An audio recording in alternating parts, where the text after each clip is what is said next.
Namaskar, I am Dr. Sonali Naik. Today we are going to read the 10th chapter from Gajanan Vijay Granth. Before that, let us do a meditation. Sit quietly, take a deep breath.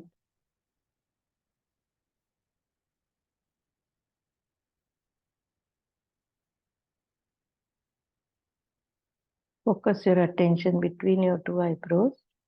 See in your mind's eye. You are sitting at a very beautiful and a calm place. It is a seashore. You can hear the beautiful music of the waves. A cool breeze is blowing. You are filled with happiness and peace. You are meditating upon Lord Rama. Lord Rama is standing in front of you. Seeing him, you are filled with happiness and peace. You bow to him. He gives you his blessings that you may remain healthy and happy all throughout your life. The protective cover of his blessing stays with you all your life. Within this protective cover, you are forever guided, forever loved, forever guarded, forever prospered. Because of this, your life is filled with sweetness, enthusiasm, and happiness. Give thanks. Slowly open your eyes. Jai Gajanan. Sri Ganeshaya Nama. O Lord of the cosmos, deity of Pandharpur, you are formless and complete in yourself. You are the protector of the virtuous merits. Please don't push me away from your feet. O Narayan, do not disown me, nor think of my sins. There are no pious deeds to my credit. As such, I don't deserve to come near you. In spite of all this, please accept and oblige me. Accept me like holy Godavari, which lets in the small tributaries. With that, you will save me from my grief and all my sins. You are all powerful, and if you wish, you can do anything. Even a pauper becomes rich with your kind blessings. Once Gajanan Maharaj went to Amravati to stay with Sri Atmaram Bhikaji. Atmaram was Kayastha Prabhu by caste, held an important office in the ranks. He was pious and very devoted and adored saints to an immeasurably. He worshipped the saint, offering him a bath, anointing him with a sandalwood paste. He offered the saint a silk bordered dhoti from Umred, applied a saffron dot on his forehead. He was honored with flower wreaths and various dishes savory and sweet. With cash offerings of 100 rupees, this was followed by arti and incense, akarbatti. Fragrant flowers were put on his head. All those present wished he was their guest. Though many desired, only few would have the favor, as it requires a lot of pious deed to one's credit to get the saint to one's house to touch his holy feet. The saint understood things with his divine power and visited only those who had intrinsic merit. There was a leading lawyer in Amravati named Ganesh Shri Krishna Khapade. He was wealthy, called Dada Sahib of the Shukla Yajurvedi Brahmin Society. Maharaj went to him at his request. He was offered due respect. There was one Ganesh Lingayatwani who had a devoted wife named Chandrabai. She told to her husband that somehow the saint should visit their house. She asked Ganeshappa to go and request the saint to come to visit their tenement. She said if her thoughts are pious, the saint will be agreed to visit us because God is always gracious to devotees he deems precious. Said Ganeshappa, it is foolish to think so. It requires a lot of recommendation from people of influence to arrange a visit of the saint. Look at the troubles Dada Sahib had to face for taking the saint to his place. In view of this, please don't press the issue further. Said Chandrabhai, I don't agree with this. My mind says he will come to us. The saints have a special affinity for the poor. Just go and try once and request him to grace us with his visit. Valuable. Ganeshappa could not gather courage to put forward his humble request. But Maharaj read his mind and said, I wish to come to your house. Please tell me how far it is from here. You should not hesitate to open your mind and tell me what you want. Come, take me to your place. Ganeshappa's joy knew no bounds. He took Maharaj to his house They respectfully worshipped him and offered him all their belongings. Much such worship was offered at Amravati. Present each day was a humble personality. He was a nephew of Atmaram Bhikaji, working as a telegraph master in Mumbai. Balabhau had come on a leave to see his maternal uncle Atmaram Bhikaji. He felt a great attachment to the saint Sri Gajanan and did not want to leave him for a moment. He thought of mundane attachments as purely transient and decided to renounce family commitments. These thoughts made him stay with Maharaj, who would reject nectar and take poison. He attended all worship in Amravati with no other reason behind it. After a few days, the saint returned to Shegao temple instead of the garden where he was earlier. To the east of the temple was a vacant lot. Maharaj went and occupied the spot. Krishnaji got the news of the saint's coming and abandoning the earlier garden setting. He came and prostrated before the saint and sat there with his head lowered. With tears in his eyes, he wondered why the saint didn't return to the garden. Why are you weeping? What's the grief? Asked Maharaj. Tell me quick. Patil with folded hands asked Gajanan, why did you not return to the garden? What is my unpardonable offense? I am just a child. Please remove the suspense.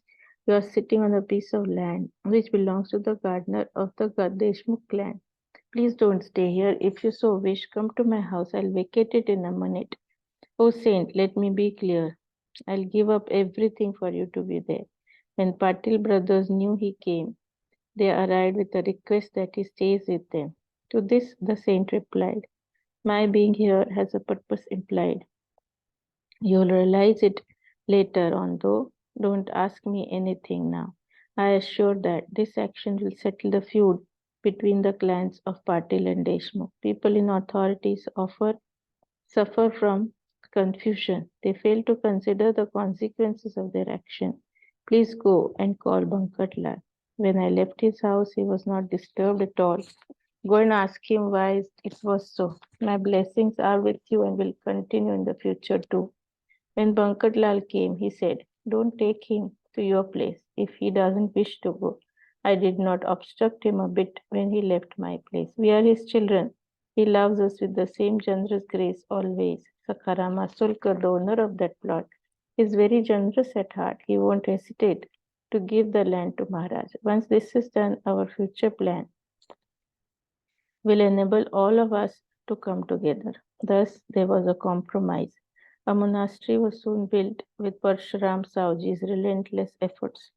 Sri Maharaj had 4 men of reverence, persons with deep devotion, Bhaskar Parabhav Pitambar and Ganeshappa of Amravati.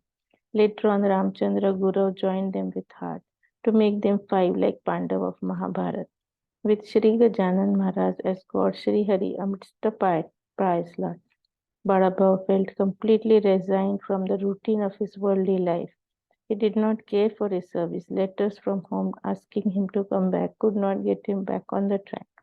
Bhaskar then said to the saint, Balabhav does not go because the sweets that he gets. I think a good thrashing will show him his place. A monkey can be controlled only with a cane. Big mountains are scared of thunderbolt in the rain.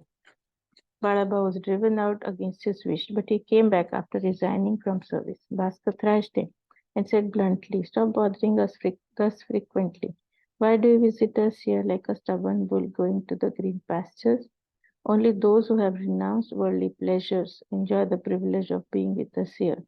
Maharaj was not happy with this egoistic talk. To bring back Bhaskar to right thinking, he grabbed the umbrella of someone on visit and started thrashing Balaba with it. When it broke down, he took a cane and started beating Balaba again. People got frightened and started running away. Balaba lay unconscious during this fray. With that beating, many thought he was dead. Bhaskar got worried but said nothing to the saint. Soon the cane too broke into bits. Maharaj started trampling him with his feet, as does a potter on mud in the pit. During this time, someone called Krishnaji and Bankar. They came running to the side. They could not save Balabhav from his plight. Barkat Lal then gathered some courage and requested Maharaj to curb his rage. Please spare him, O saint, he is your devotee. You have thrashed him a lot. He deserves your mercy. At this the saint smiled and said with no regret, you're talking something irrelevant. I have not beaten or trampled Barabao. You can see it yourself, why don't you? Go and examine his body for scars. Barabao, get up and show where they are. When he got up and they examined him carefully, not a single scar or beating was seen on his body. He was as happy as was earlier. This was all staged to teach a lesson to Bhaskar. Maharaj showed Bhaskar the privilege and importance which Bharabhava enjoyed in his esteem cannot be moved down by any means. Bhaskar behaved very well thereafter with his associate. Even, a, even gold has to undergo a test to prove its genuineness. One Suklal Agrawal of Bhalapur owned a very wicked cow. She wandered the streets without qualms, hurting people with her horns. She entered grocery stores and ate the grains, toppling the rest on the roads. She kicked containers of ghee and oil, spilling the contents on the soil. She would snap the rope when tied at home. She broke the chains with all her vigor. All her movements were that of a tiger. People of Badapa were fed up with her. She was not capable of getting any progeny, never remained in the indoor custody. Many advised Suklal to hand her over to the butcher. Get her shot, someone said. Suklal authorized them to do what is best. A Pathan once tried to shoot her. She had sensed it much earlier. Fiercely she attacked the gunman, throwing him away by her thorns. Suklal took her to another town in vain, but she returned to Barapur again.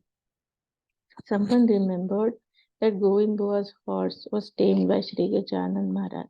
He advised Suklal to take the cow there and give her away as an offering to the seer, thereby serving a dual purpose, getting rid of the wicked animal without efforts and earning piety by giving a cow to the saint. Everyone lacked the suggestion of a gift. Attempts to catch the cow failed at every instance. Then they heaped cotton seeds and green grass as bait to trap her with when she chomps.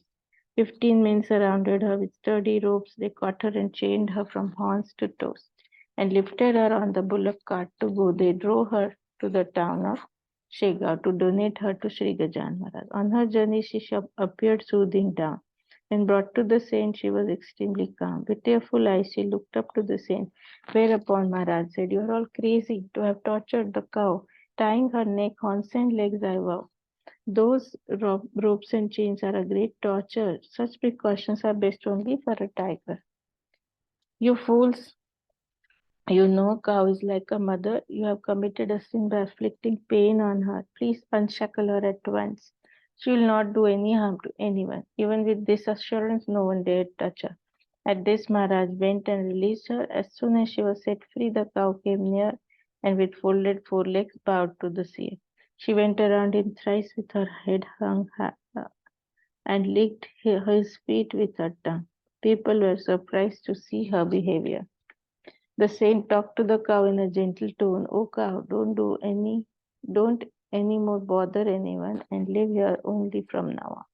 When this happened, people raised cheers in praise of Sri Gajanan, the seer. The Barapur crowd went back to their city. The humbled cow stayed back in the monastery. No ropes or chains were needed for her. She moved about as a meek animal. Even today, the town of Shega has a progeny living along. The saints always do good things, they never go wrong. Lakshman Ghude, Vajasaniya Brahmin, a rich resident of Karanza village, had an ailment of the stomach, which had become acute with his age. He had tried various medicines, spending a lot, but it had no substantial effect. Hearing the name of Gajan Maharaj, he came with his wife to the saint. The disease was a great pain. All efforts to walk were in vain. He required help to carry him to the monastery. 2 or 3 people helped him in the journey. He couldn't even bend to bow down to the saint. His wife went down and begged for the well-being of her beloved. Her dedicated prayers was, O benevolent Gajanan Maharaj, I am like your daughter. I request you to cure my husband from the agonies of his dreadful disease. When nectar is at hand, messengers of death have to disband. The saint was eating a mango at that time. He threw it to Lakshman's wife. Go feed this mango to him. This will cure him of the disease. You are his devoted wife. He kept quiet. He kept quiet for a while and started smoking his pipe. The lady remained still seated beside. Oh, respected lady, said Bhaskar, do not just sit here. Take your husband back to your place and feed him with the fruit given as a grace. As soon as he swallows the mango nectar, it will cure him from his chronic disorder. She returned to Karanja with her husband and fed the mango to Lakshman. People asked her about Shega's visit. She told them of the saint and the mango gift. She said she gave it to her husband. Doctor said it was all absurd. She will do great harm to Lakshman. It will aggravate his present condition. They quoted ancient Vaidyas of our land, saying how in this case mango juice is bad. They said you should have eaten the mango as prasad. The effect would have reached your husband. Everyone started criticizing her, but then a wonder happened. Lakshman had a large power. This instead eased his system to a great extent. Slowly he recovered and regained his normal health. His stomach's ailment was all cured. Doctors cannot do anything beyond nature. At times like this, the blessings of God and saints help devotees to recover. Lakshman went to Shega. When he was completely cured, he respectfully asked the saint to visit Karanja and his house there. He said, sanctify my house by the touch of your feet, O saint. At first, Sri Gajanan Maharaj was very much reluctant, but at Lakshman's repeated request, he agreed to visit the place. With Shankar Bhau and Pitambar in accompaniment, Lakshman welcomed Maharaj at his house and performed a detailed workshop. At the offering of Dakshina, he said, everything here belongs to you, my lordship. Who am I to give you anything? Saying so, he filled a tray with rupees and tendered it at the saint's feet. Maharaj's remarks were astonishing. He said, if you say all of this belongs to me, where from did you bring these rupees? Don't try to trick me with your hypocrisy. Since all of this is mine according to you, open all the doors and throw away the locks. Lakshman kept quiet at that moment. Go open the safe and bring out the contents. Lakshman opened it and he guarded the entrance. He said to the saint, take what you like. Though he said so, he was insincere in his mind. The saint could sense what was going on. An actor cannot pose as a king for long. A bitter fruit may look tempting, hide such a stringent taste inside. Saints are unhappy with such surroundings. Maharaj left the place without eating anything. He did not care for Lakshman's property or ornaments. He was himself renunciation incarnate. He wanted to taste Lakshman's sincerity. When he detected total dishonesty, he left the place. While departing, he said, you are too selfish, trying to own everything. Now be prepared for the future happenings. I came to bless you and double your assets, but it appears you are not destined to get the effect. This forecast came true. In about 6 months, Lakshman lost his wealth and all his worth. The saint wanted to teach that one should not be vicious, insincere, and dishonest in fulfilling promises. The saint was a jewel. Pebbles didn't beautify him. How can trinkets decorate gold and silver? Let the devotees benefit by reading this treatise.